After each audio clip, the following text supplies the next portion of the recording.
Andrade Irrigações, aqui em Salobro, a melhor loja de adubos defensivo, toda a parte de conexões para sua irrigação, você encontra na Andrade Irrigações. Lá também é autorizada Steel, Makita, Branco e assistência técnica para a sua ferramenta. Você que está usando muito aí sua furadeira, sua roçadeira, qualquer equipamento dessas marcas, você não precisa levar mais para longe. Encontra aqui em Salobro. Sabe aonde? Andrade Irrigações, tudo para a sua irrigação e também com assistência técnica para suas ferramentas, tá bom? Andrade Irrigações, localizada aqui em Salobro, na Avenida Planalto, ao lado da Andrade Rações e Pet Shop, tá bom? Ei, eu venho trazer novidades para você do Parque Aquático Vale das Pedras. Temos funcionamento sábado, domingo e feriado. Isso você já sabe. Mas agora, todo sábado, a entrada é R$20 por pessoa. Isso mesmo. Todo sábado, a entrada R$20 por pessoa. Mas Danilo, meu filho tem 7, 8 anos. É por pessoa R$20, tá bom? Então, das 9 da manhã às 5 da tarde, todos os sábados, até agosto, essa super promoção de meia entrada aqui no Parque Aquático Vale das Pedras. E também tem um brinde para você que reserva o nosso quiosque. Na reserva do quiosque você ganha a sua entrada, tá bom? Mais informações tem o nosso WhatsApp que vai estar aqui embaixo e também nas redes sociais, Instagram, Facebook e no nosso WhatsApp. Temos também um site para você estar comprando seu ingresso antecipado. Lá tem desconto para acima de 30 pessoas, tá bom? Parque Aquático Vale das Pedras, a sua diversão é aqui. Na Neguinha Modas você encontra tudo para valorizar o seu estilo. Roupas femininas, semijoias, relógios, bolsas, diversos artigos para presente para você e para você dar para alguma pessoa, tá bom? Venha conferir nossas novidades, Neguinha Modas, aqui na rua Júlio Carneiro, número 34. Tá o nosso Instagram aqui embaixo. Confere, entra lá, você vai ver todas as novidades postadas por ela, tá bom? Neguinha Modas, a moda pra você. Pizzaria Antiletos. A Pizzaria Antiletos está localizada no Recife, a 6 km aqui de Salobro. Nós estamos funcionando lá sexta, sábado, domingo e feriado, das 18 horas até as 22 horas. Estamos com um ambiente agradável, familiar, para receber você e toda a sua família, tá bom? Te encontro lá na Pizzaria Antiletos, com pizzas deliciosas, um ambiente maravilhoso esperando por você e todos os seus amigos e sua família. Aberto todo final de semana esperando por você. Cerveja gelada, pizza da melhor qualidade, feita com amor, tá bom? Pizzaria Antiletos, a minha família para te servir. Não espere sua chave quebrar, faça as suas cópias e monte um chaveiro extra para você, para não ter nenhum tipo de problema futuro, tá bom? Faça as suas chaves reservas com o Messias Anjos. Ele está localizado ao lado do Mercado de Everaldo. Vai estar passando o Instagram dele aqui e o telefone, você anota aí, 74, repete 5 vezes o número 9, 7001. Messias Anjos, cópias de chaves. Senhor nosso Deus e nosso Pai, queremos te agradecer pelo dia de hoje. Obrigado pelo teu amor, pela tua graça. Obrigado por nos dar mais um momento aqui reunidos no Cast Bahia, onde a gente vai levar a informação, que esse bate-papo de hoje entre na casa das pessoas e consiga ajudar de alguma forma as famílias que precisam. Obrigado, Jesus, por trazer a Roseli até aqui, que o Senhor venha tomar a direção de tudo que nós vamos fazer de agora em diante, que o seu amor prevaleça em nossos corações. E obrigado, Deus, pelo sacrifício de cruz que o Senhor fez por cada um de nós. Somos gratos, em nome de Jesus, amém.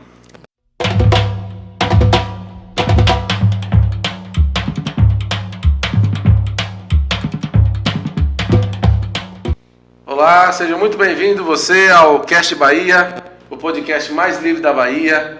Obrigado a você que nos acompanha. E se você ainda não é inscrito no canal, se inscreve, compartilha, deixa seu like. É importante você deixar o seu like lá, porque aí o YouTube entende que o nosso conteúdo é relevante para ajudar outras pessoas. Se você ainda não compartilhou, se você ainda não se inscreveu, compartilha, se inscreve, deixa seu like e leva o Cast Bahia da nossa cidade para outras pessoas, para que daí sim a gente tenha mais pessoas vendo e ouvindo a gente aqui no YouTube e também no Spotify, tá bom? Muito obrigado a você, seja bem-vindo, seja bem-vinda. Hoje nós vamos tratar de um assunto muito importante para toda a família brasileira, que nós estamos no mês da mulher. Parabéns a todas as mulheres, feliz Dia das Mulheres para vocês, todos os dias. Quando a gente fala de mulher, a gente tem que tratar com carinho, com respeito e nada além disso. Nós estamos aqui hoje para falar do relacionamento. Pensamos em amor, parceria e respeito. Mas às vezes, infelizmente, muitas mulheres vivem relações marcadas por violência e violência psicológica, emocional e física. E quando essa violência chega ao extremo, temos, infelizmente, um número alarmante do feminicídio, que é o assassinato de mulher pelo fato de ser mulher, às vezes, e geralmente cometido pelo próprio parceiro e mais além dentro da sua própria casa. Roseli, seja bem-vinda. Conta um pouquinho de você para quem está nos assistindo. Olá, muito obrigada, Danilo. Estou muito feliz em estar aqui hoje. Eu sou Roseli, sou natural de Salobro, morei aqui muito tempo. Hoje moro em Irecê, mas eu me sinto pertencente a Salobrinho de Açúcar. Minha profissão inicial, eu sou administradora, formei em auditoria e controladoria pública, mas nesse contexto eu não atuei. Atuei como administradora.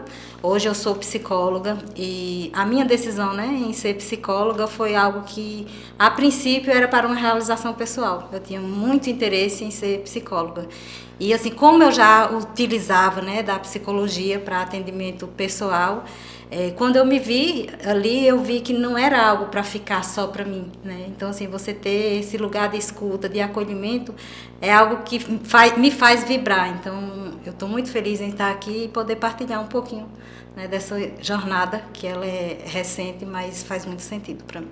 Nós vamos falar sobre esses assuntos e eu quero saber, Roseli, de você, qual é a maior demanda que você recebe no teu consultório?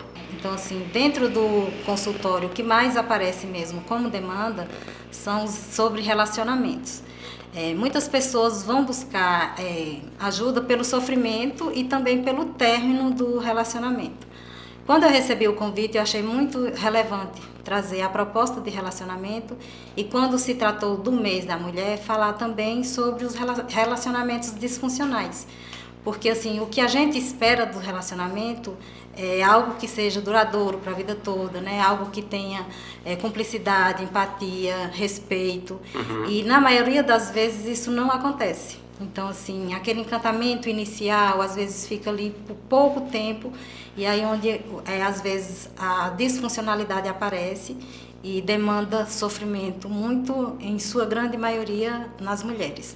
Então, nesse mês de março, é muito importante a gente falar sobre feminicídio, sobre violência doméstica e falar também das relações que são abusivas, para que muitas mulheres elas percebam nos primeiros sinais, porque às vezes os primeiros sinais eles são sutis. Aí às vezes a gente acredita que seja prova de amor, às vezes a gente acredita que o ciúme é porque a pessoa quer alguém demais. Então, assim, são sutis, mas eles aparecem, dão sinais e a gente, às vezes, no encantamento da paixão, a gente não enxerga.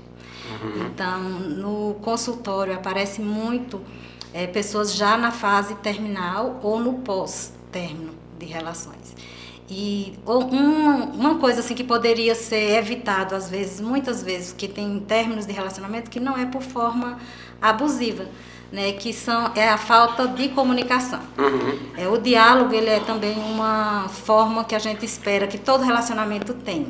Entre intimidade, paixão e compromisso, porque assim tem a tríade que a gente espera de um relacionamento que inicie com uma certa intimidade, com a paixão e depois o compromisso. O que seria esse compromisso? O compromisso seria quando eu me proponho a fazer um relacionamento ser durável. Então eu proponho amar, respeitar, cuidar e que a gente cresça mutuamente em parceria, né? Para que um olhe para o outro com respeito, com confiança, né? Que tenha cada um na sua individualidade uma liberdade de poder escolher se quer trabalhar, se deve trabalhar, com o que trabalhar, poder ir para a casa dos seus pais, né? Escolher algo que seja pessoal, que às vezes quando o relacionamento é disfuncional, o parceiro ele cerca ali a vítima, né? Que quando é disfuncional já chega assim ao ponto de ser tão abusivo que a mulher ela não se vê de uma forma nenhuma que não seja naquele relacionamento. Então, ela não se enxerga fora, né? Não, é uma dependência emocional que às vezes adoece e ela não sente que ela é capaz de sair. Então ela acha que aquela ali é a única forma de amar. Então, para isso, hoje, eu gostaria de falar, né, sobre os relacionamentos, quando eles são disfuncionais, e depois também um pouco sobre o que a gente deve fazer depois que tudo acaba, né, que aí é onde vem a ajuda psicológica. Entendi. E hoje, Roseli, qual é assim, a base para que a gente tenha um relacionamento baseado no respeito e no cuidado? Falando da parte masculina da relação. No contexto, não só masculino, porque assim, o casamento ele é dual. Então assim, ele precisa ser metade e metade. Quando na relação alguém entrega demais, a gente automaticamente anula que o outro doe. Tipo assim, se em uma balança eu dou mais, tipo assim, num equilíbrio eu dou mais do que o outro, então eu tiro a oportunidade do outro oferecer. Entendi. Então assim, precisa ser algo dividido, em parceria. Então assim, o funcional, o ideal que a gente espera da relação é onde os dois tenham disponibilidade para dar certo. Eu falo assim, que enquanto os dois tiverem força e desejo de estarem juntos, o relacionamento ele é passível de reverter qualquer quadro de dificuldade que esteja atravessando. Entendi. E você não consegue fazer tudo sozinho, né? Não. Porque às vezes tem pessoas que estão num relacionamento e muito tempo e não, eu vou fazer pelos dois, eu vou amar pelos dois, eu vou cuidar, isso não funciona. Não. Principalmente no setting terapêutico a gente fala, o outro a gente não controla. O outro é o outro. O que eu posso controlar sou eu. Então assim, quando eu falo, eu amo por ele, não, você ama por você, mas você deseja que ele lhe ame na mesma proporção. Então assim, eu não posso controlar quando o outro quer ir embora. Eu não posso controlar quando o outro já acabou o sentimento. Então, assim, eu posso tentar fazer de tudo para que o outro fique, mas eu não controlo a decisão e nem o sentimento do outro. Na relação, eu falo assim, que às vezes a forma como a gente age faz com que o outro faça movimento de mudança, né? Porque, assim, quando alguém evolui na relação, quando alguém já está em um nível mais, eu vou fazer assim, superior no termo de dizer assim, eu quero um relacionamento de paz, de tranquilidade, eu não quero briga, aí o outro ainda está naquela fase de querer brigar. Ninguém briga sozinho. Então, assim, quando alguém chega num ápice, assim, de nervosismo, e eu já tenho a maturidade de entender que naquele momento não é um momento de conversar, eu vou acolher, vou ficar, mas eu não vou dar vazão para aquela raiva. Por quê? Porque ali os dois podem perder o controle. Então, assim, para discutir, né, sobre relacionamento, quando você leva para o setting, quando você quer fazer uma terapia de casal, a gente precisa tratar a questão da comunicação. A comunicação ela é parte principal em todas as relações. Mãe, filho, irmão, irmã, patrão e funcionário, e com marido e mulher não é diferente. Então, assim, a comunicação ela é a base primordial para chegar ao entendimento comum e ao consenso. E como é que eu consigo perceber que eu estou num relacionamento abusivo? Quais os primeiros sinais que dá, assim? Eu falo assim que a sensação mais clara que tem quando a gente consegue falar é quando alguém chega assim, eu tenho uma sensação que eu estou pisando em ovos. A qualquer momento, algo pode acontecer. Então, assim, quando pode ser com um homem ou com uma mulher, mas como em grande maioria o abusador normalmente é o homem, então eu vou falar na forma feminina, né? Sim. A mulher, ela se sente coagida, então, assim, às vezes ela tenta lhe agradar de toda forma o cônjuge. Quando ele chega dentro de casa, ele faz com que as crianças não façam barulho ou que obedeça, para que aquilo ali não gere uma explosão. Então, assim, a primeira sensação a gente fala que é de tensão, né? Tipo assim, quando o ambiente ele fica com tensão, aí depois vem a explosão, aí depois vem o arrependimento e depois vem a lua de mel. Isso aí são as fases do ciclo abusivo do relacionamento. E ainda fica pior quando o homem bebe, né? É que assim, eu costumo dizer que a bebida ele perde o filtro. Então, algo que ele tem o desejo de fazer e ele não tem coragem de fazer sóbrio, com a bebida, ela é manifestada. Então, assim, eu não costumo culpabilizar a bebida pela intenção de fazer, mas talvez pelo fato de ter a coragem de fazer. Porque muitos... Eu não estou aqui generalizando, mas a maioria dos homens usa a desculpa da bebida. Ah, eu não sei o que eu fiz ontem. Ah, você me perdoa, meu amor, que isso não vai se repetir. E às vezes essa fala já é a segunda, terceira, quarta, quinta, né? Isso aí normalmente acontece quando o homem ou o abusador, ele já atingiu o seu nível de confiança. Então, ele já entende como é o mecanismo de funcionamento. Então, assim, normalmente ele inverte a culpa. Ele culpa o outro pelas atitudes que ele fez, independente do que o outro não tenha feito ou do que ele fez. Então, olha o que você me fez fazer. Ah, você me deixa nervoso. Ah, tudo que eu faço você não valoriza. Então, assim, aí quando você faz isso, eu fico nervoso. Aí depois inverte a culpa e a mulher acaba se sentindo culpada. Ah, ele fez isso porque eu falei tal coisa, ele fez isso. Então, assim, é um ciclo mesmo, assim, que a pessoa só entende depois que está fora. Porque, às vezes, quando inicia, o ciclo é muito sutil. Né? Então, assim, ou quando chega o ápice mesmo de uma violência grave, porque outra questão que acontece muito é que a maioria das pessoas só reconhece como violência agressões físicas. É isso que eu ia te perguntar.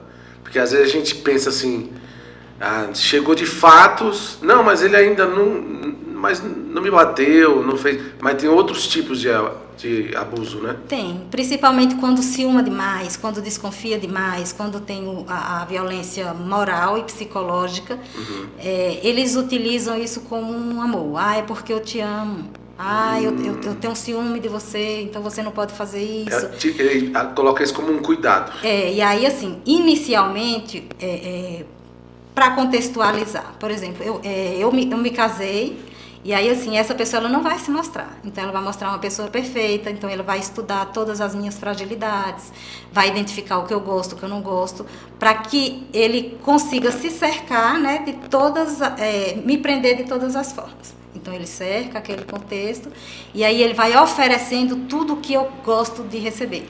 Então, assim, naquele início ali, é glamourizado essa sensação.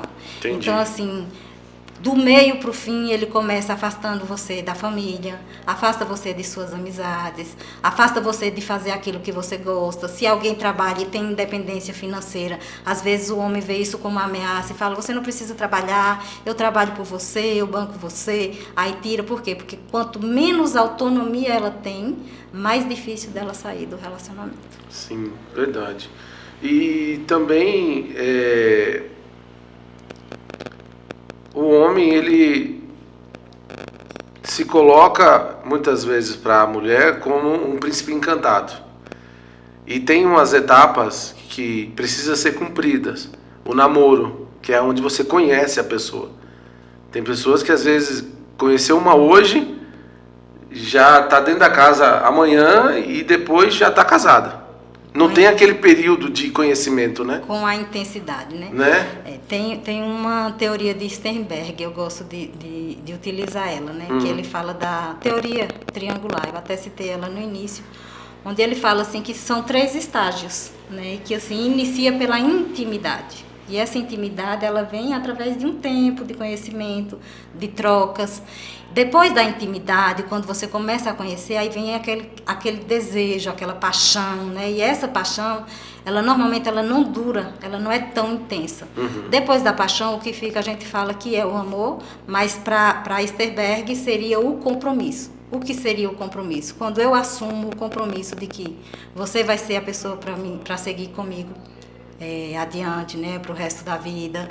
Eu prometo ser fiel, cuidar, amar. Então, assim, depois da paixão, fica o compromisso, fica a lealdade, fica a honestidade, fica a cumplicidade. E fica essa dualidade onde eu faço porque eu sei que vai fazer bem para o outro. Eu não me anulo para ver bem o outro, mas automaticamente, quando eu me preocupo com o outro, quando eu utilizo da empatia, eu faço bem ao outro e vou receber em troca o bem. Quando é funcional, quando é um relacionamento que a gente considera saudável, né? Um relacionamento esperado, um relacionamento ideal. Sim, porque as pessoas hoje aceleram muito o processo, né? Rapidamente namora e rapidamente já tá dentro de uma casa junto, aí o cara deixa a toalha em cima da cama molhada e a mulher não gosta, só que ela não sabia.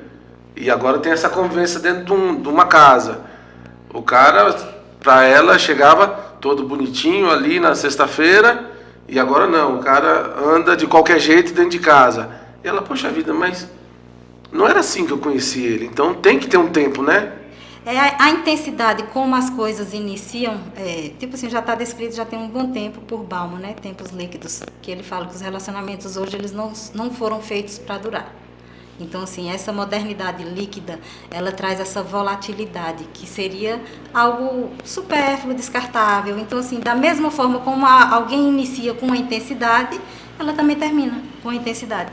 O que, assim, quando a gente observa que quando algo vem com muita rapidez, a paixão, ela não dura, ela tem muita intensidade. E tem pessoas que gostam de viver sempre nessa intensidade, nessa adrenalina, em algo que faz, assim, movimentar. Então, às vezes, não vai ter um relacionamento durável. Vai ser alguém que vai estar sempre buscando novos relacionamentos, porque nesses relacionamentos, essa excitação, ela mantém em alta. Começou a mornar, começou a aquietar. Já não serve mais. Já acha que está disfuncional, né? Então, assim, tem pessoas que vivem nesse contexto, tem pessoas e pessoas. Mas o que se espera da relação que é feita para durar é justamente esse trio, né? Que seria você Sim. adquirir essa intimidade, né? Você ter o contexto de vivenciar a paixão, mas ali nessa paixão toda decisão ela ainda é muito acalorada assim pelo o amor cego, né? Essa forma de ver só o lado bom das coisas. Sim. E depois que isso começa a mornar, é que você entende o que realmente fica. E aí depois que a paixão acaba, o que fica é mais durável. Sim, com certeza. Roseli, e falando um pouco sobre relações abusivas, por exemplo, tem sempre aquele ditado assim, briga de marido e mulher, ninguém mete a colher. Mas, às vezes, a pessoa tem um amigo, uma amiga que está de fora e fala, fulano, você não acha que ele te trata de uma forma diferente? Você não acha que ele te agride demais com as palavras? Você não vê dessa forma assim? Se chegar uma pessoa e dá os primeiros indícios assim que ela precisa sair, é muito difícil para a pessoa que está no relacionamento aceitar? Difícil. Difícil de perceber, talvez, que algo não está funcional, não é. Mas sair é muito difícil. Porque, assim, principalmente no contexto feminino. A separação, ela sempre acarretou muito mais para a mulher. Hoje em dia já tem muitos avanços, né? Já tem muitas questões. Como você falou, assim, entre marido e mulher não se mete a colher. A Lei Maria da Penha está aí para dizer que mete sim. E que para proteger uma vida de uma mulher, não precisa ser ela a pedir socorro, outra pessoa pode fazer de forma anônima. Mas, assim, para a pessoa mesmo ter força para sair, diante de tanta impunidade, diante de tudo que acontece, é difícil. Então, assim, precisa de ajuda, fazer igual, precisa de um batalhão inteiro, de um exército inteiro, né? Para conseguir ter força para sair. Porque o relacionamento, ele não vem só com a questão emocional. Muitas vezes vem com filho, vem com dependência financeira Sim. e dependência emocional. E todas essas questões requerem um desgaste muito grande para quem deseja sair da relação. numa separação comum, sem um fator agressivo, né, ele já é muito complicado para a pessoa tomar a decisão. Por quê? Porque você vai precisar mudar o ciclo de vida, de amizade. Você vai precisar separar de pessoas que para você é importante. Você vai precisar recalcular a rota. Às vezes tem pessoas que funcionam juntamente com a dependência financeira do marido, né? Então, assim, vai ter que sair e refazer. Tem que começar uma nova vida. Refazer mesmo, de forma, às vezes, menos do que do zero, né? Então, assim, por quê? Porque, às vezes, dependendo do contexto da separação, não recebe apoio de muitas pessoas. Sim. Porque, às vezes, também, o companheiro se mostra para a família uma pessoa muito boa, uma pessoa muito prestativa, uma pessoa muito educada, só que dentro da casa é outra pessoa. Aí fica mais difícil porque a família vai julgar. Mas fulano, ele é tão bom.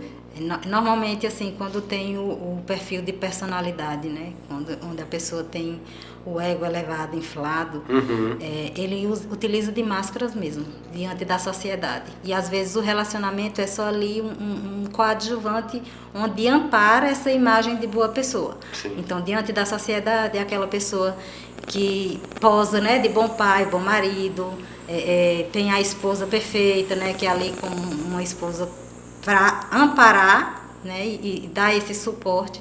Então, às vezes, escolhe bem a vítima, que pode ser manipulável, né, de uma certa forma.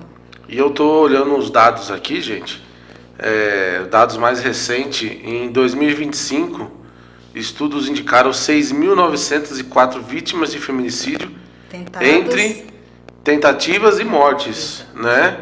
Dessas vítimas, 2.149 mulheres foram assassinadas e 4.755 foram tentativas de feminicídio. Então, é um assunto muito forte e real na sociedade que a gente precisa falar e tratar. E se você passa por algum problema desse que a gente está relatando aqui, não se cale, procure ajuda, porque você precisa realmente sair desse relacionamento que você está. Quando a gente fala de feminicídio, a gente tende também a ir justamente para esse lado de marido e mulher, mas não é só com isso que acontece. A vítima precisa ser mulher, né? E precisa estar mais ou menos, quando é de violência doméstica, precisa estar nesse âmbito, mas feminicídio precisa ser algo que seja a mulher e por ela ser mulher, né? Então, assim, a misoginia é um dos fatores onde acontece, né, o feminicídio, em que o homem ele acha que tem superioridade diante da mulher. Então, assim, vem do patriarcado, vem de várias funções que hoje em dia já teria que ter diminuído, e a gente vê, assim, uma crescente muito grande. Esse ano já teve muitos casos de feminicídios, né, que chocaram. Demais, onde o homem ele acha que tem poder absoluto sobre a mulher, e quando ele não tem esse poder, ele vinga nos filhos ou em alguém muito próximo para punir. Então, assim, ele quer acabar com a vida da mulher de uma forma que ela não mereça ser feliz, né? Então, assim, tira toda essa felicidade, né? E quando a gente fala, né, do feminicídio, a gente volta para as relações, é porque, em maioria, né, quase 75% foram de parceiros atuais e ex-parceiros. Sim. Que cometeram, uns que não aceitam, né, e uns que não aceitam o término, e outra, quando a mulher está dentro de casa, eles se sentem no direito de agredir. Doloroso. Roseli, como é que a família, consegue ajudar uma mulher que está num relacionamento como esse? Qual é os meios que a gente pode estar utilizando para tentar ajudar uma mulher que está passando por uma situação dessa? Diante da Lei Maria da Penha, a gente tem 5 fatores de violência que podem ser denunciados, né, e que é amparado. Porque, assim, você pode pedir medida protetiva, né, tem a Delegacia da Mulher. Então, junto com essa mulher, você pode dar o suporte emocional, ser uma rede de apoio, amparar, levar, né, a Delegacia da Mulher, ela vem com um fator, assim, onde não tenha esse tabu, porque, assim, a maioria das mulheres, quando chega num ambiente para prestar queixa, a maioria é homem para receber. E a maioria dos homens pensam de forma semelhante, né? Então, às vezes, assim, Se chega e não é uma violência, digamos, física, ela vai precisar atestar que é uma violência, qual foi o tipo de violência. Quando ela chega na delegacia da mulher, né, ela sente mais acolhida, porque ela vai entender, as pessoas vão entender e vai tratar ali já de uma forma onde não gere dúvida do que ela está trazendo. Então, assim, tem a violência física, violência psicológica, também a sexual, a moral e a violência patrimonial. Na faculdade a gente teve, né, projetos de extensões que trabalhavam justamente com os agressores, os autores, né, de violência. E em grande maioria, porque assim, não recebia os agressores que cometeram feminicídio, mas sim as agressões de todas as formas. E quando era agressão física, eles aceitavam que tinham cometido, mas os outros tipos de agressão eles não reconheciam. Não era que eles negavam depois que tinha essa psicoeducação, né? Mas eles não reconheciam a violência psicológica nem a violência moral como violência plausível de denúncia, né? Então, assim, a violência psicológica ela vem muito com manipulação e humilhação. A pessoa ele acha no direito, né, de manipular, às vezes testar a sanidade da pessoa. Então, assim, faz tanta pressão psicológica que a própria pessoa fica sem saber se realmente o que ela disse foi o que ela disse ou ela está fantasiando. Então, isso aí é algo, às vezes, muito adoecedor. E os homens não entendem, às vezes, os agressores não entendem isso como uma violência que deve ser, que a pessoa deve separar por isso ou que deve sair, mesmo que aquilo ali está custando a sanidade mental. Nesse fator psicológico, a gente vê assim, que às vezes a pessoa ela não consegue ter força nem para reconhecer que o relacionamento ele acabou.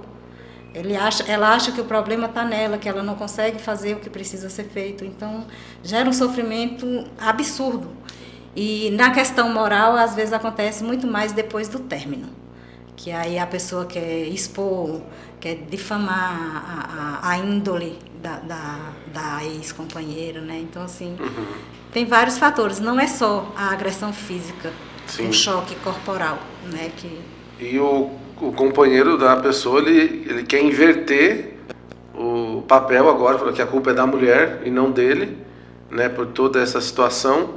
E você já recebeu casos também de mulheres que acabou de dar à luz e ela está toda fragilizada e o homem ainda por si vem e faz mais uma coisa dessa? No consultório em si, não. A gente vê muitos relatos, né? Que é frescura, que você não está doente. Isso aí é uma violência, né? Sim, claro. No contexto, a gente chega como uma violência sexual. Ou seja, o não é não se você é casado, se você é solteiro. Se você disse não, você precisa ser respeitado. Sim. E às vezes, no relacionamento conjugal, isso também pesa. Porque às vezes as pessoas acham que você é obrigado a fazer, porque é o parceiro. Né? Então, assim, essa falta de consenso, às vezes, a mulher nunca vai achar que a não ser em um estágio já grave como esse, né? Eu vi até recentemente um caso, a mulher gravou, né? Que o marido estava forçando e dizendo que ela não estava nada, que ele ia procurar na rua, que não tinha em casa. Então, assim, pressão psicológica mesmo. Porque a mulher está fragilizada num momento difícil ali, depois que dá à luz, e tanto esse tipo de agressão que o homem, esse indivíduo faz, e também psicologicamente, né? Porque os hormônios estão tudo bagunçado. E aí o homem chega e acha que por direito continuar com esses abusos, ou continuar tratando mal, continuar falando. E daqui a pouco a mulher se desespera, e já aconteceu da mulher chegar até o ponto de tirar a própria vida? Nesse tipo de relacionamento? Sim. Normalmente acontece mais... Ao contrário, né? De ser tirada. A mulher em si, ela entra num estágio de depressão, mas assim, o caso que mais acontece é o homem achar que a mulher é propriedade dele mesmo, né? Não é que não aconteça suicídio em si por algum evento de violência, sabe? Mas assim, normalmente quando é um estágio abusivo, tipo num ciclo assim, ela se sente vulnerável, né? Ela sente que a culpa é dela. Então assim, não consegue reconhecer de fato que aquele sofrimento, ela não tem responsabilidade total por ele. Sim. E assim, e ela precisa de ajuda, ela precisa de um suporte, né? Ela precisa ser acolhida, amparada, para que ela consiga se redescobrir, né? Que aí isso aí vem num outro campo que seria esse suporte pós-separação. Uhum. E como hoje, a gente falou aqui mais cedo, as pessoas estão vivendo muito superficialmente, e principalmente nos relacionamentos, para as meninas que estão querendo ingressar nessa parte do relacionamento com os homens, como é que ela reconhece que está com ciúmes excessivo ou que o cara está controlando demais, porque ela é a primeira vez que conheceu o Príncipe Encantado e acha que tudo é um arco-íris, e nem tudo é. Promessas demais, né? A gente precisa, tudo que é em excesso, a gente precisa desconfiar. Só que assim, normalmente, o agressor, ele tem persuasão, ele tem lábia, e ele conhece, ele cerca e circula assim quais são os pontos frágeis da vítima. Então, assim, se for uma pessoa já mais madura com uma mais nova, então já é algo para a família prestar atenção. Tomar cuidado, né? Porque às vezes o adolescente em si, ele não tem essa maturidade. Então, assim, os pais, eles podem. Então, assim, por exemplo, 14 anos, ela não tem domínio de suas decisões, do que ela quer. Porque, assim, o adolescente em si, ele acha que ele tem... tipo assim, ele tem poder de mudar o mundo, ele é fantasioso, então assim, ele acredita demais nas ideologias dele, é tanto assim que nessa fase, eu costumo dizer, de adolescência, eles afastam um pouco da referência dos pais para encontrar os pares, né? Então assim, nesse contexto, os pais precisam estar observando, não é sufocar o adolescente, mas eles precisam de fato dar esse suporte.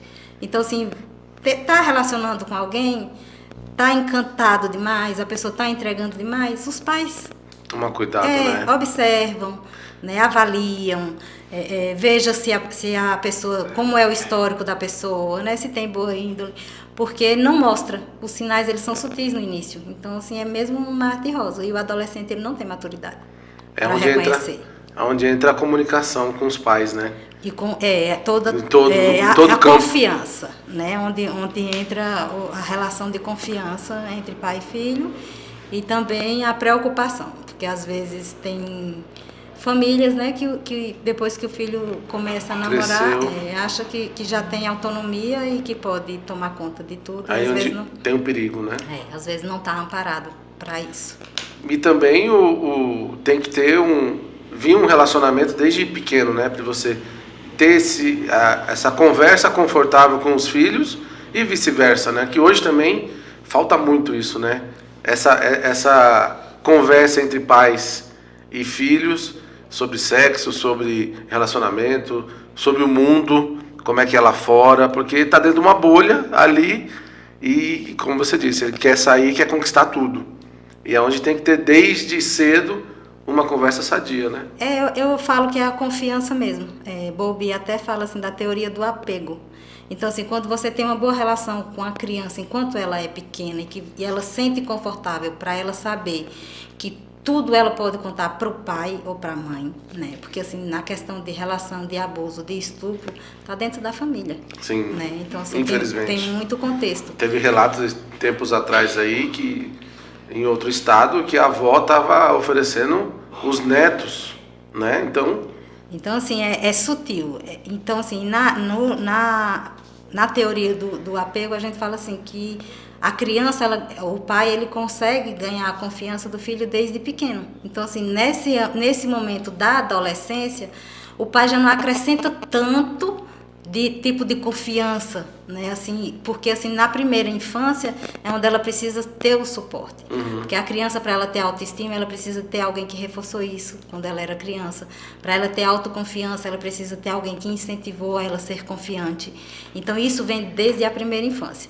Na adolescência tem a fase que a gente fala de rebeldia do adolescente, que é justamente esse assim, meu pai e minha mãe tipo já estão ultrapassados. Aí eles vão apropriar e aproximar de pessoas que pensam mais ou menos semelhante. Mas quando algo acontece, eles têm a confiança de saber para onde voltar. Então, isso aí é muito importante, é criar vínculo tipo assim, ser aberto para que a criança ou a adolescente, né, ela tenha essa confiança no sentido de voltar para os pais quando algo não está funcionando. Iniciou um relacionamento, não está bom, tem confiança de chegar para a mãe ou para o pai e falar assim, está acontecendo isso. Tem que deixar as portas abertas, né, para a conversa. Tem que soltar, mas com certo controle. Então você que é pai, você que é mãe aí, eu sou pai de um menino e de uma menina, razão da minha vida, falar igual meu sogro falava, a corda do meu coração. A gente tem que ter esse diálogo, essa conversa, ainda mais com meninas, precisa tratar com carinho, tratar com delicadeza, ouvir, desde de pequenininha você tem que estar ali, porque para a menina o pai é o primeiro homem que está tendo contato, então você tem que fazer o seu papel de pai, não vire as costas para os seus filhos, se o seu relacionamento não deu certo, mas os seus filhos é para o resto da vida, não tem ex-filho, isso não existe, você tem que ser sujeito homem e seguir com seus filhos, educá-lo para que eles sejam pessoas de bem lá na frente. Então, crie relacionamentos com seus filhos. Se você fala, Danilo, já tem 15, 16 anos, cara, chama, vamos tomar um café, vamos tomar um sorvete, só vocês dois, sai só vocês dois, tenha um relacionamento com um adolescente agora. Você já foi adolescente, você sabe como é que é. E talvez você foi até pior do que seu filho. Eu falando de mim, né? Então, a gente precisa ter esse contato com nossos filhos, né? E às vezes a gente precisa, quando conversar com os filhos, a gente ter essa regressão. De tipo assim, de voltar com a mentalidade de que eles têm. Porque às vezes a gente cobra dos nossos filhos com a maturidade que a gente tem, com a experiência que a gente já passou. E não, a gente precisa entender que hoje a gente é a criança que a gente foi, o adolescente que a gente foi. Então, assim, a gente carrega todo o nosso passado. Quando você fala, assim, né, de educar a filha, de ensinar, de orientar, nesse contexto misógino que tem, eu vejo, assim, que a gente precisa ensinar as crianças. Porque, assim, os adultos, eles já estão formados e já têm esse contexto de maltratar a mulher. Então, a psicoeducação, ela precisa vir com os meninos. Eles precisam saber que o corpo da mulher é dela, que não é propriedade, que não pode pegar quando quer, que não pode bater. Então, assim, os meninos também precisam entender que ser frágil não é ruim, porque associam muito a figura feminina de uma forma negativa para o lado masculino. Tá chorando, é uma menininha, homem não chora. Então, cria-se meio que uma forma negativa de olhar para a mulher. Quando a gente relata que, tá chorando igual uma menininha, então, assim, a gente tá dizendo para ele que menina é o quê? É ruim. Que agir como menina é ruim. Então, assim, a gente precisa ter esse cuidado hoje e esse olhar, porque o mundo, ele tá cruel para as mulheres. Se a gente perguntar para um homem do que é que ele tem medo, a maioria vai dizer de ser assaltado, de ser morto. E se você pergunta a uma mulher, ela vai dizer assim, tenho medo de ser estuprada, de ser violentada. Então, são vários medos. Tem uma enquete que fizeram, né? Que perguntaram assim para você, você acha que a mulher, qual é o perigo que a mulher corre? Para você responder isso. Eu acho que o perigo que a mulher corre hoje em dia é tentar ver qual o relacionamento onde ela está entrando, o homem que ela está procurando, porque é muito difícil. Se ela fazer uma escolha um pouco equivocada, ela vai sofrer, infelizmente. Você, como você tem dois, né? Um menino e uma menina. Por exemplo, se é para ir para uma escola ou se é para ir para a faculdade, se é à noite. Se for para seu filho ir, você tem o mesmo medo que se for para sua filha ir sozinha? Conhecendo meu filho, eu sei que qualquer problema ele vai me ligar. Mas se for preciso, eu vou buscar e vou levar. Mas eu deixo ele só. Mas quais são os riscos que ele corre na sua visão?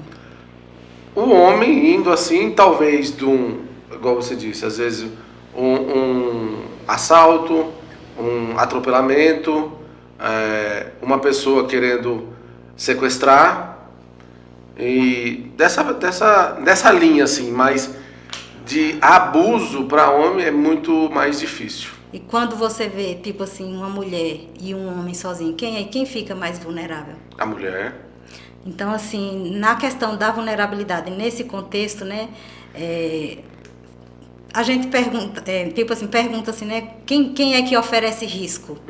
Quem oferece mais risco, o homem ou a mulher? Para o outro. Né? Tipo assim, por exemplo, na maioria dos assaltos, quem comete os assaltos, na maioria dos crimes, quem é a maioria que executa, na maioria dos homicídios, quem é que mais mata, né? Então, assim, as mulheres, elas oferecem um risco menor. Tem quem ofereça, mas assim, quando a mulher, ela tá só, ela é vulnerável, e ela tem medo se ela passa por um corredor, de alguém agarrar, de estuprar. Então, assim, quando vai sair, precisa juntar 1, 2 ou 3 pessoas, ela não consegue sair sozinha, dependendo do Às contexto. vezes até para ir ao banheiro da escola ou da faculdade tem que ir em grupo. Isso não deveria existir, e né? a vulnerabilidade ainda hoje, né? Ela é maior para o contexto feminino. Sim, né? Então, sim. assim, aí nessa enquete o que eu achei interessante, a pergunta que fizeram foi assim, se o mundo não tivesse homem, do que as mulheres precisariam se proteger?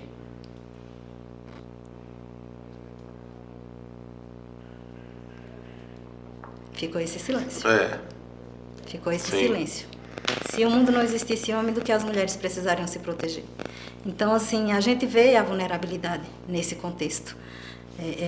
A mulher, ela não tem o mesmo porte físico do homem, então não dá para lutar de igual para igual, se for para o confronto. Então, assim, é desleal, é desvantajoso. Então, a gente precisa mais de psicoeducação para os agressores, psicoeducação para as crianças, informar que dos riscos reais, né, não invalidar, desconstruir esse contexto da misoginia, do patriarcado, né, onde a mulher, ela era propriedade, ela não tinha vez, ela não tinha voz. O mês de março ele vem justamente para representar, né, essa simbologia e essa força das mulheres que tem uma luta, né, que vem de muito tempo, desde o 8 de março, onde colocaram fogo numa fábrica e trancaram as portas, as mulheres morreram porque não tinham como sair. Então, desde esse tempo, mulher não votava, teve que alguém ir lá e lutar por esse direito da mulher. Mulher não podia dirigir, mulher não podia estudar se o marido não assinasse. Então, assim, são várias conquistas que as mulheres precisaram fazer. E homens ficam com raiva das mulheres pelo um contexto onde elas querem apenas igualdade. Elas não querem estar acima do homem. Elas querem direito de ganhar o mesmo salário quando a jornada de trabalho é a mesma. Elas querem os mesmos direitos de ir e vir nos lugares sem medo de ser assaltada, de ser estuprada, de ser morta. Né? Porque assim, chega ao extremo de acontecer isso. Né?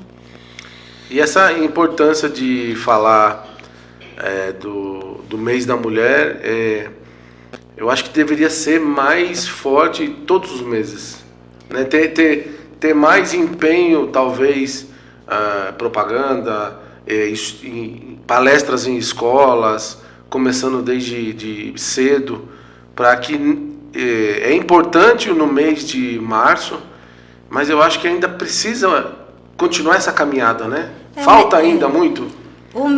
Falta muito. Eu só acredito assim, em uma mudança se ela vier com a educação. E a educação iniciar na educação infantil, assim como muitas outras coisas. Porque quem já tem uma opinião formada, dificilmente ela vai mudar. Então, assim, a criança ela não nasce preconceituosa, a criança ela não nasce misógina, ela aprende. E é com o contexto social. Então, assim, precisa ter essas psicoeducações desde muito cedo, porque aí consolida, né, na mente da criança o correto, o ideal, o mundo mais justo, né? A equidade mesmo. Sim. No contexto mesmo dos agressores, né? Como eu falei, que foi um trabalho muito bonito, assim, que para onde eu vou eu gosto de falar, quando eles não sabiam quais eram os tipos de violência, o grupo ele trabalhava justamente com essa psicoeducação para o agressor, né? Que é trazer o reconhecimento dos tipos de violência que eles cometeram, trazer também a autorresponsabilização das consequências do que ele causou. Né? Então, assim, normalmente quem foi, foi por uma medida protetiva da Lei Maria da Penha. Então, assim, eles chegam indignados, chegam fechados, eles não querem nem saber do projeto, a maioria das pessoas, eles estão ali mesmo porque é algo compulsório, é obrigatório participar daquilo ali ou então ter outra forma de medida, né? De cumprir aquela medida. Sim.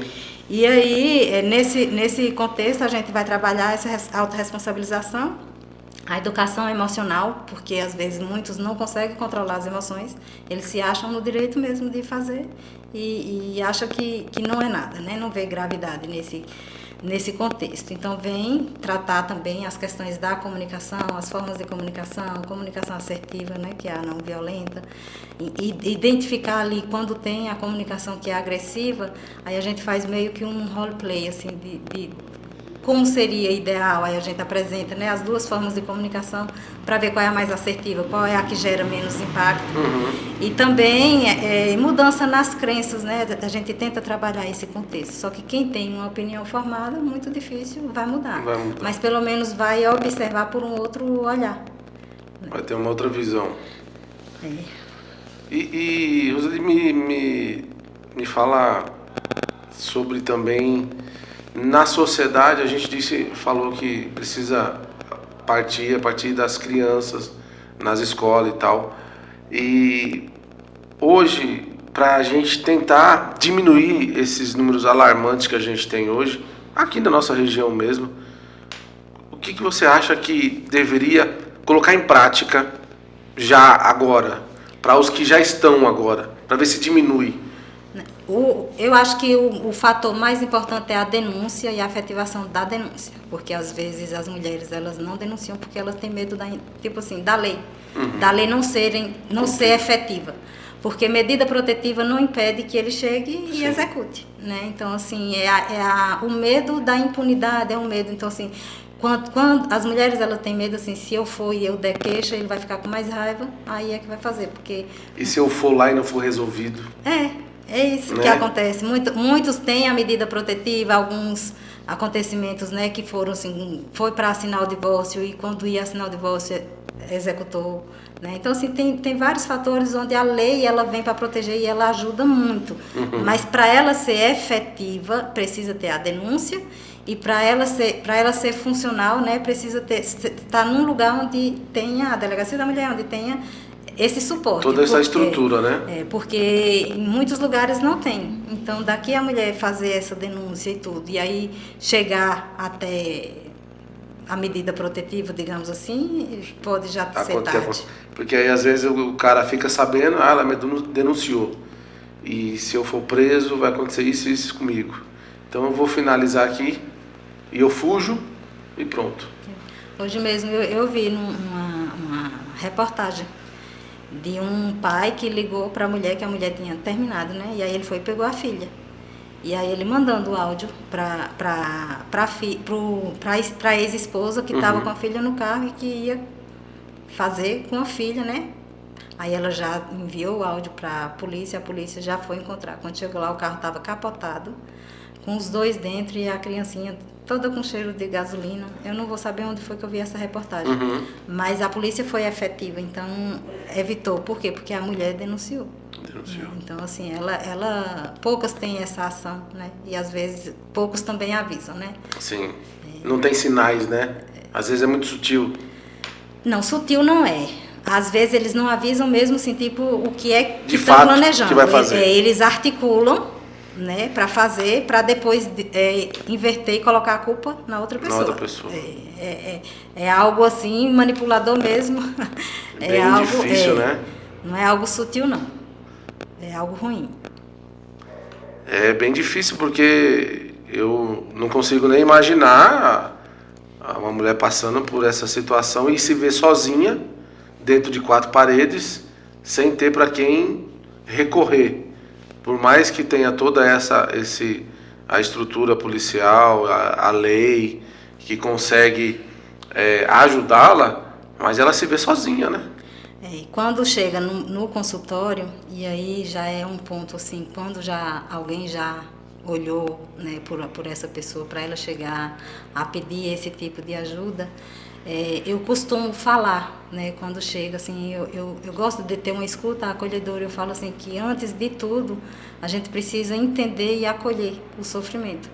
E aí eu costumo falar que rede de apoio não é só família.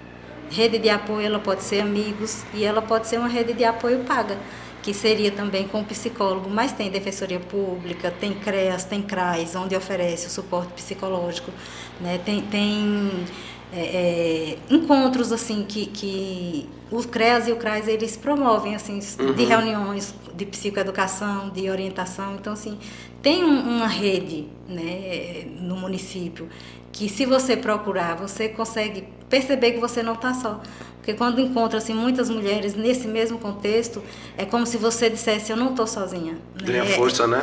Vem a questão da sororidade, assim, onde um fala e você se sente escutado, ouvido, né, amparado, acolhido. Então, assim, é algo que vale a pena você entender que tem um pós, que não acaba ali. Né? Então, assim, essa ajuda psicológica, né, ela vem para reconstruir tudo o que foi perdido. Então, assim, ela vai precisar reconstruir a autoestima, a autoconfiança. Ela vai precisar, às vezes, muitas vão precisar ganhar uma autonomia que perdeu ou que nunca teve. Dependendo do tempo do relacionamento, nunca teve uma autonomia nem econômica, né, e nem assim das próprias decisões, porque o outro era quem controlava tudo. O rompimento do ciclo, ele às vezes é mais difícil do que a gente imagina. Porque assim, às vezes as pessoas falam: não separa porque não quer. Já apanhou uma vez, então gosta de apanhar. E não, às vezes faz mal, né, a pessoa ficar ouvindo esse tipo de porque comentário, né? Às vezes tem outros componentes que você precisa. Cada caso é um caso, cada pessoa é uma subjetividade, cada pessoa tem uma forma. Tem pessoas que já sofriam violência dos pais. Quando entra no relacionamento, ele acha que ele é a única forma de ser amada. E se o outro não fizer isso com ela, então é porque ele não ama. Porque o pai ensinou que ele corrigia a criança por amor. Eu estou fazendo isso porque eu te amo, eu quero você uma boa pessoa. Então, assim, tem todo um contexto de o porquê que a pessoa ainda não tem aquela força, sabe? Então, são várias nuances e é mais profundo do que a gente imagina. É bem difícil. Eu queria que você deixasse uma mensagem para as pessoas que estão nos assistindo e ouvindo. Eu gostaria para elas reconhecer e procurar ajuda. Tentar tirar força de onde para procurar ajuda? Normalmente as pessoas procuram, tipo assim, as mães. Muitas elas reconhecem quando os filhos reconhecem, né? Tipo assim, quando às vezes os filhos ali estão pequenininhos ainda e não reconhecem, mas às vezes os próprios filhos falam assim: esse relacionamento não é saudável, você não está fazendo bem. Ou eles tomam mesmo a decisão pela mãe, aí não tem como a mãe fazer. Às vezes chega a esse ponto. Mas assim, uma mensagem que eu gostaria de dizer, não para isso, mas que a gente entendesse que quem ama não machuca, quem ama não humilha, quem ama não trai, de uma certa forma, assim, no contexto não só afetivo, mas a confiança, a fidelidade, aquilo que vocês construíram junto, né? Tem os filhos, às vezes assim, tira toda a dignidade e a honra de uma pessoa por um comportamento. Então, assim, quem ama tem que ter afetividade, né? Tem que ter essa responsabilidade afetiva de preocupar com o outro, de ter a empatia, de ter a divisão, de ter a cumplicidade, de crescer mutuamente ali, né? Um ao lado do outro, não precisar crescer, né? Um mais que o outro, porque a ignorância, às vezes, de um lado, ele pode acabar com vidas e pode prejudicar não só as mães, né, como também os filhos. Porque a maioria dos pais, para vingar da mãe, acaba sobrando para os filhos. Os filhos. Então, hoje nós estamos no mês da mulher, um período de valorização, de acolhimento, mas também de reflexão, que possamos juntos como sociedade construir mais relacionamentos saudáveis, baseados no amor, no diálogo, no respeito. E se você conhece alguém, ou se você está passando por alguma situação que nós conversamos aqui hoje, procure ajuda. Procure alguém, procure o CRAS, procure alguma pessoa para te dar força para você sair disso. O mês da mulher é também para a gente refletir. E lembrar que procurar ajuda não é um sinal de fraqueza. Sim. Né? É recobrar em si, é a coragem de dar o primeiro passo. Às vezes é de tentativas que a gente consegue sair. Se você tentou uma vez e você não conseguiu, não é porque você não conseguiu que você não precisa tentar de novo. Né? O sofrimento, ele não precisa ser eterno, ele não precisa durar para sempre.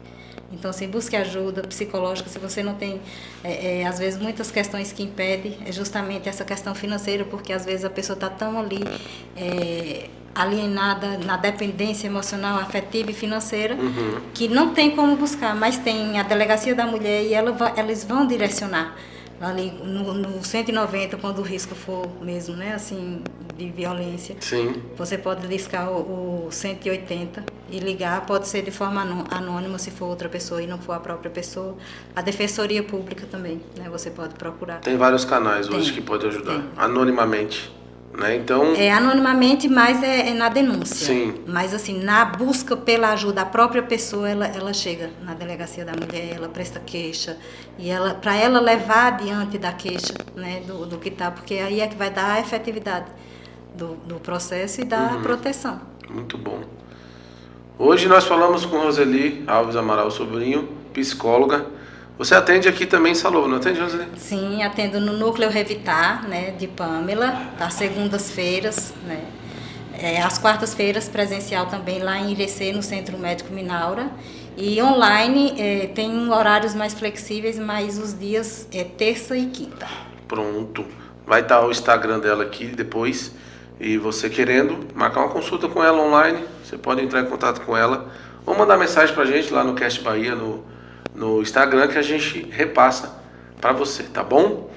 E eu quero agradecer demais a tua visita, foi um papo bem informativo e importante que a gente precisa falar.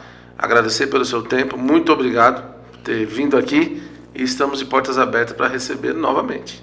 Eu é que agradeço, né? Eu falei que hoje seria um tema denso, porque assim, às vezes no mês da mulher a gente gostaria só de comemorar, mas a gente tem muitos motivos para trazer, e esse é um ponto importante e eu achei relevante trazer. Muito obrigada. Muito bom, obrigado, Roseli. E esse foi o Cast Bahia, o podcast mais livre da Bahia. Muito obrigado por você estar com a gente, acompanhando, compartilhando, se inscrevendo no canal. Se você ainda não é inscrito, se inscreva, compartilha, deixa o like, que aí o YouTube vai entender que são assuntos relevantes aqui da nossa cidade, tá? Faz o seguinte, pega esse aviãozinho que está aí do lado, encaminha para mais 5 contatos seu, que aí a gente vai propagando coisas boas, informação da nossa cidade, tá? Cast Bahia, o podcast mais livre da Bahia, se encerra por aqui e até o próximo episódio.